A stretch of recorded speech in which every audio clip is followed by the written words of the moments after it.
Back with our guest now. We are going to be joined here by Maja Mataric, and she is a professor and chair in computer science, the computer science department, neuroscience program, and Department of Pediatrics at the University of Southern California. And she has done extensive research in robotics and technology with those on the spectrum and in autism in general. Maja, welcome to the show. You can't see us, but we can see you.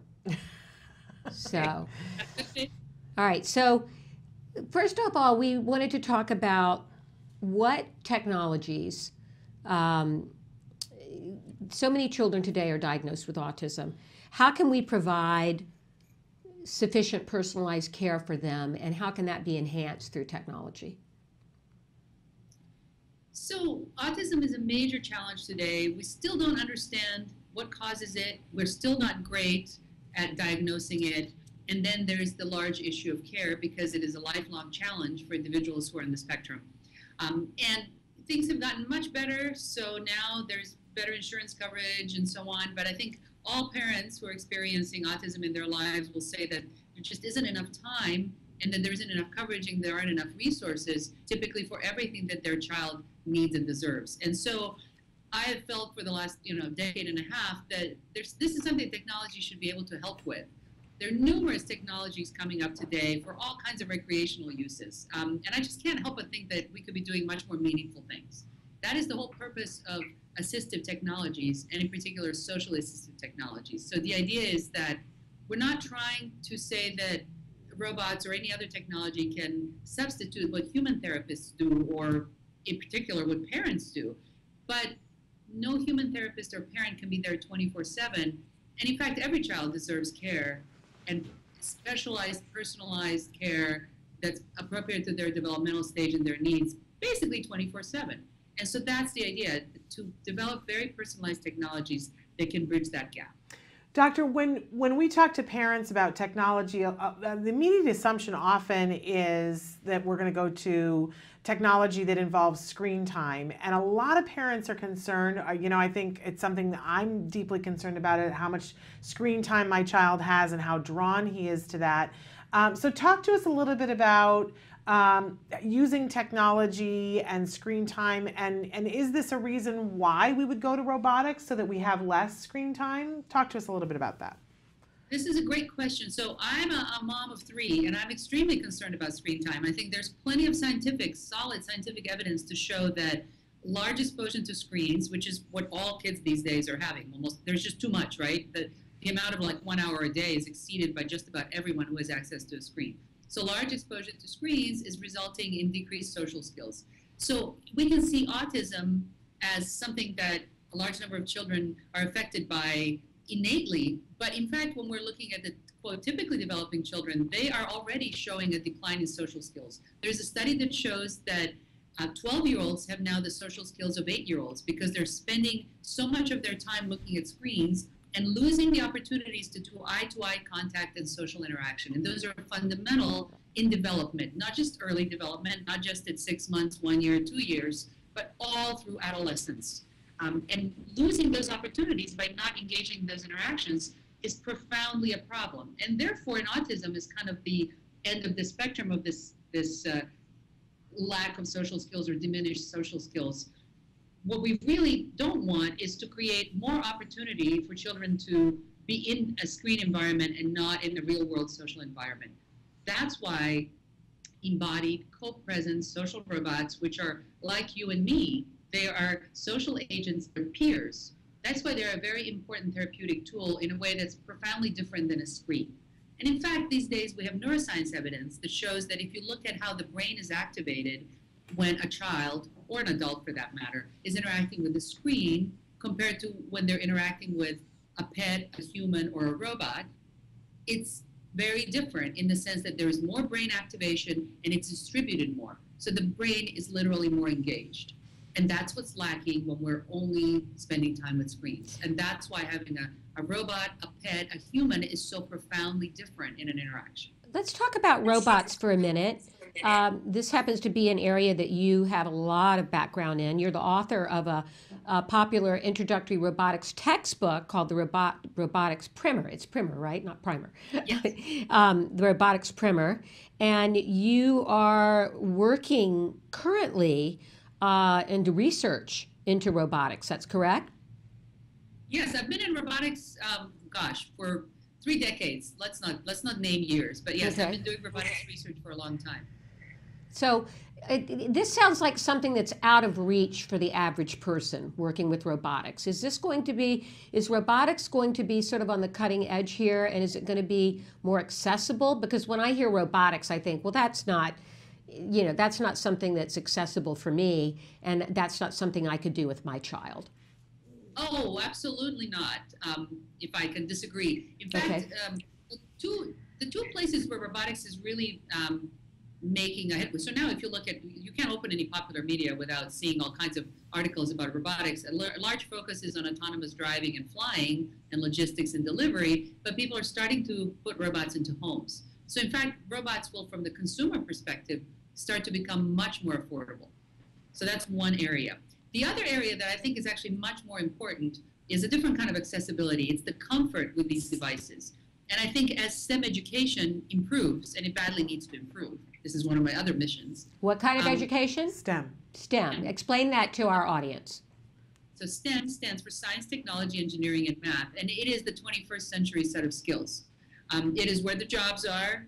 It is where the need is. So as more kids are being educated in STEM, robotics is being used as a tool from the earliest of grades. In elementary school, even in some preschools, kids are now starting to play with robots, because robots are such a great way to allow kids to play with physical devices and to program without them actually realizing that that's what they're doing. They don't need to think that they're doing engineering.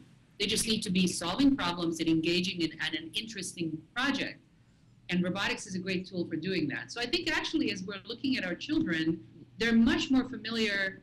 They used to today, our teen children are familiar with phones, but I think our kids who are growing up now are becoming much more familiar with robotics. So this accessibility issue is going to be solved from two sides. One, users will be much more comfortable with these devices because they will have learned about them in school.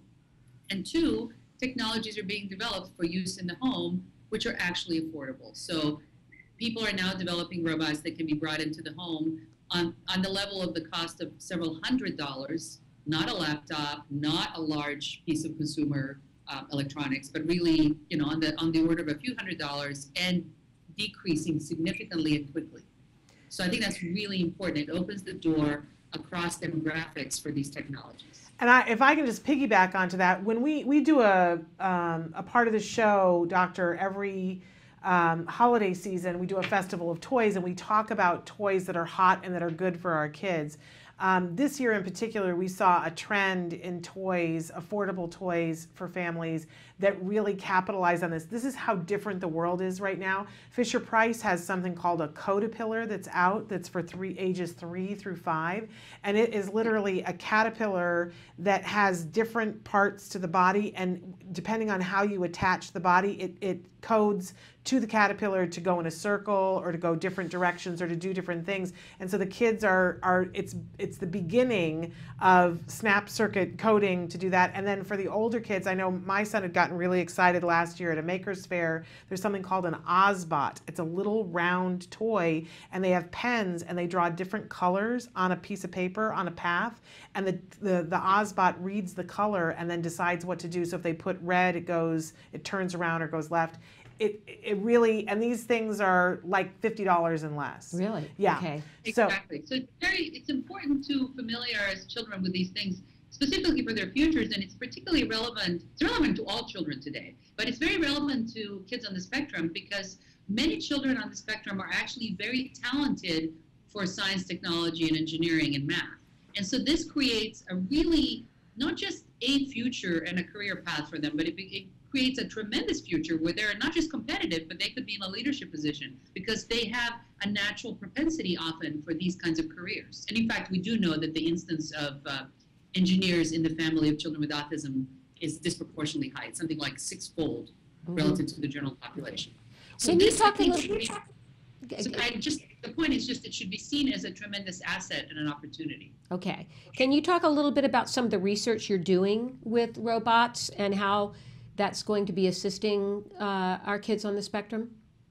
Right. So for the last 15 years, we have actually done research specifically with families with autism. So everything that we do is not just inspired, but user driven. So not all research necessarily works this way, but my lab definitely does. So we have worked with Children's Hospital Los Angeles and the Boone Feder Clinic there for autism. We've also worked with the Help Group. We've worked with just so many different groups where we can get into dialogues with families, and we can actually develop and evaluate our systems with kids with autism. So what we have focused on is the fact that, as I mentioned earlier, there's a lack of social skill development opportunities for children with autism.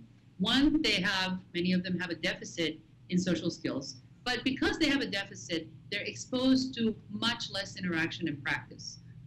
Children with autism don't get as many friends, so they don't have as many opportunities to be social, so they become less and less social. Early on in life, because some of them don't make enough eye contact, they miss out on cues which are fundamental for learning and development and social interaction. So robots can help with this, because what we have created and what we continue to create are robots that can, for example, track the eye gaze of the child and then engage in an interactive game to encourage the child to make more eye contact, to look at a shared object that's called joint attention, shared attention. Then we have done games that allow kids with autism to do turn taking and practice turn taking with the robot. This timing, the social timing is very tricky, knowing when not to interrupt, knowing when to pause, knowing whose turn it is. There are a lot of social dynamics that are quite complex for children with autism to penetrate. And the nice thing for the robot is that a robot is completely friendly, never tired, never impatient, never leaves the child out, never ostracizes the child, never gets tired, can be totally personalized, can be attentive to the child's mood. So this is a complement to some real life interactions. But ultimately, everything that we're doing towards not just dyadic child-robot interactions, but triadic interactions where it's child-robot and another child, and eventually pulling the robot out. It depends on the symptom constellation of each individual child. For some children, the robot is very, very important to almost be present as a mediator most of the time. For other children, it can hopefully be a pathway to interactions with other people, not just with the robot. All of this is so fascinating. And you actually had mentioned to us that coming up, you're going to need some families to give you some feedback. So if somebody lives here in the Los Angeles area and this is exciting to them and they think, okay, I'd like to know more about this and my kid, might be interested in this, how would they get a hold of you, Dr. Mataric? Thank you for that opportunity. Indeed, we are constantly doing actual studies. So for example, right now at USC, we're going to do a study this summer where we're both going to do interviews and collect data from interested parents. And we're also going to give opportunities to children to play with robots. And then we're also going to we're designing robots to leave in the home. And we're recruiting for people who are willing to actually take a robot and interact with it for up to a month in their home. And this is, of course, completely approved by Human Subjects Review at USC and so on. And so people just should email me.